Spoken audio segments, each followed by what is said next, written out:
वंदे पुरुषोत्तमम। आज का जो विषय है, धर्म का प्रयोजन क्यों है। जब हम धर्म की बात करते हैं, धर्म की पथ पर चलने के लिए लोगों को बताया जाता है, तो लोगों के ज़हन में एक बात आती है। धर्म का अर्थ है अपने बहिरंग को सजाना, अपना तिलक, चंदन, माला, कपड़े, अलग अलग रंग के वेश पहनकर अपने को एक अलग तरीके से एक धार्मिक व्यक्ति का रूप दिखाना, ये क्या धर्म है? ना तो ये धर्म है, ना तो धर्म का ये उद्देश्य है। ये केवल और केवल मात्र ये सिंबल है, ये प्रतीक है। और इस प्रतीक के माध्यम से हम लोग समाज में एक तरीके का याजन इसी माध्यम से होता है। हमारा जो जीवन का परिचय ही होता है, हमारा चाल चलन, परिधान, आचार आचरण, व्यवहार, ये सब व्यावहारिक जीवन है, व्यावहारिक जीवन में होते हैं। आइए आज हम देखने का थोड़ा प्रयास करें, ये धर्म कहाँ तक हमारी जीवन की जो अवनति है, जो दुर्बलताएं हैं, वहां तक उसको किस तरह से नाश करने में ये सक्षम है। ये धर्म एक ऐसा मेडिसिन, ऐसा औषध जहां दुनिया का कोई भी शक्ति काम नहीं कर पाते हैं, वहां पर ये धर्म रूपी जो हथियार हैं, वहां पर अगर संचलन किया जाए तो ये वहां जाकर ये कार्य करते हैं। हम देखने का प्रयास करेंगे कि यहाँ पर आज जो समाज जो कुपथगामी हो रहे हैं, किस माने में चारित्रिक पतन हो रही है, अपने काम कामनाएं वासनाएं से अपने जीवन व्यतीत कर रहे हैं, मादक द्रव्य के आदी हो गए हैं, मादक द्रव्य के बिना अपना जीवन चला नहीं पाते हैं, अर्थात मादक द्रव्य से देह का सर्वनाश कर रहे हैं, एवं चरित्र की पतन से भी अपने शरीर एवं सामाजिक मूल्य ये बहुत धीरे धीरे कम होता जा रहा है। और इस तरह से हमारी जो मानसिक शक्ति है, हमारी जो आत्म चेतना है, हमारी जो विवेक है, जो बुद्धि है, ये सारे जो हथियार सभी जीव के अंदर होते हैं।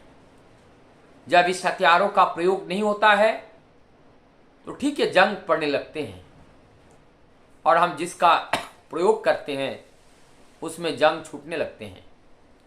हमारे जीवन में भी जो सद्गुणी हथियार हैं, दया है, करुणा है, ममता है, सेवा है, प्रेम है, ये सारे चीज दैवीय ऐश्वर्य शक्ति जो एक एक हथियार की तरह काम करते हैं।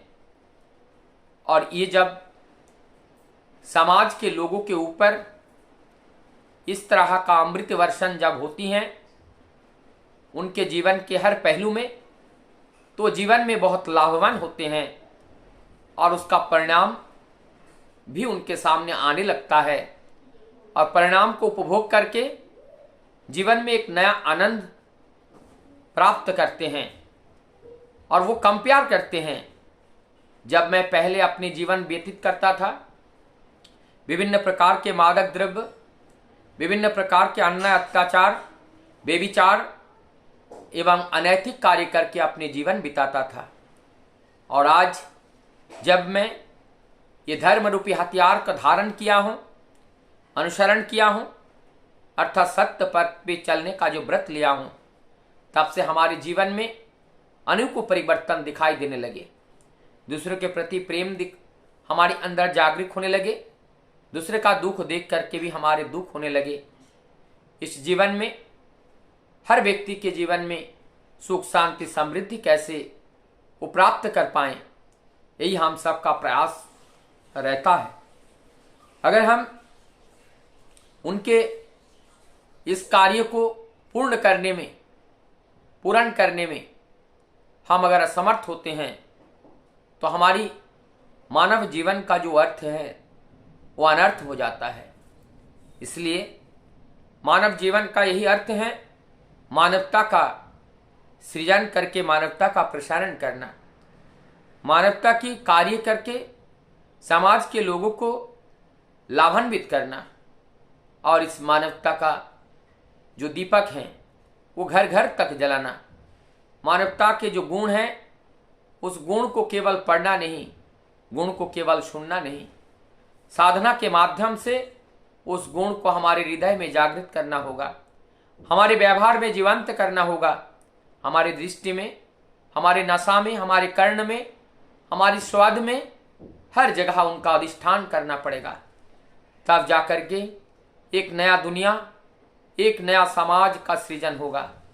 और जब ऐसा जिस दिन करने में हम सब समर्थ हो जाएंगे, उस दिन हमारे जो प्रत्येक जो लोग हैं किसी के जीवन में दुख नहीं आएगा। आज हम लोग कोई कुछ कहे तो हम कहने लगते हैं हमारे पास समय नहीं है, मैं अकेला हूँ, किस तरह से आपको इस कार्य में मैं सहयोग करूँ। आप जरा हमें बताइए, दुनिया में 800 करोड़ से ज़्यादा पॉपुलेशन हो चुका है। जिस समय केवल 25-30 करोड़ पॉपुलेशन थे, एक परिवार 50, 100, 150 लोगों का एक परिवार हुआ करता था। लोगों के पास जनबल धनबल सब था, धन की उतनी उपलब्धि नहीं थी, लेकिन जनबल बहुत था, और उस जनबल के माध्यम से कोई भी व्यक्ति दुख का एहसास नहीं करता था, कोई भी व्यक्ति के जीवन में अभाव नहीं आता था। सारी अभाव, सारी दुख, सारी प्रयोजनीयता ये जो समाज के जो लोग हैं, समाज के लोग ही वो पूर्ण करते थे। चाहे वो लड़की की शादी हो, चाहे मकान बनाना हो, चाहे खेत खलिहान का काम हो, जो व्यक्ति नहीं कर पाते थे उनको हर रूप से सहयोग करके उनको इस कार्य में उस कार्य को करा देते थे। लेकिन आज के समाज में लोग जितने भौतिकवादी होते जा रहे हैं, और इस भौतिकवादी के माध्यम से लोग अपने स्वार्थ सिद्ध करने के लिए तुले पड़े हैं। अपने संपूर्ण जीवन अपने स्वार्थ के लिए, अपने व्यक्ति स्वार्थ के लिए जीवन को नौछावर कर रहे हैं। लेकिन वास्तविक जीवन का जो मूल्यबोध, जीवन का जो मूल्यांकन, ये जीवन का जो उद्देश्य है, ये जीवन रूपी जो प्रदीप हैं, अनेकों प्रदीप को जलाना है, ताकि समाज में अंधेरा ना रहे और इस समाज में प्रकाश फैले। और उस प्रकाश को फैलाने के लिए ही हमारा ये जीवन है। और यदि इस कार्य को करने में हम असमर्थ रहे तो हमारा जीवन का कोई मूल्य ही नहीं रहेगा, मूल्यहीन हो जाएगा ये जीवन। जब मानव जीवन पाकर मानवता की जो गुणगाथा है, मानवता की जो गान है, मानवता का जो आचरण है, मानवता का ये कर्तव्य है, सारे सबसे वंचित होकर यदि केवल खाना पीना, जगना, सोना और प्रजनन कार्य में अपने जीवन को बिताना ठीक एक पशु का जीवन की तरह है, तो क्या हम पशु हैं? हम पशु नहीं हैं। हमारे देखने में ऊपर से जो चोला परम पिता ने हमें दिए हैं वो मनुष्य का दिया है, और जब मनुष्य का ही ये चोला दिया है तो मनुष्य की चोले से मनुष्य के कल्याण का कार्य करे, हमारे अपना कल्याण हो। अपना का मतलब क्या है? अपना का मतलब जो परम सत्ता, जिस शक्ति से हम शक्तिमान हैं, जिस शक्ति से हम वर्धनशीला है, जिस शक्ति से हम जीवंत हैं, अर्थात सत्ता संरक्षण, सत्ता को रक्षण करना, सत्ता को सुरक्षित करना। और इसके लिए जो भी जितनी भी प्रतिकूलताएं हैं वो सब हमारे लिए दुर्बलताएं हैं। वो दुर्बलताओं को नाश करके उस प्रतिकूलता का समूल नाश करके अनुकूलता का सृजन करना है।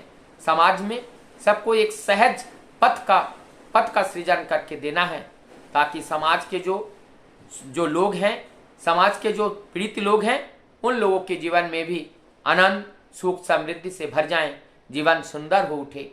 वंदे पुरुषोत्तम।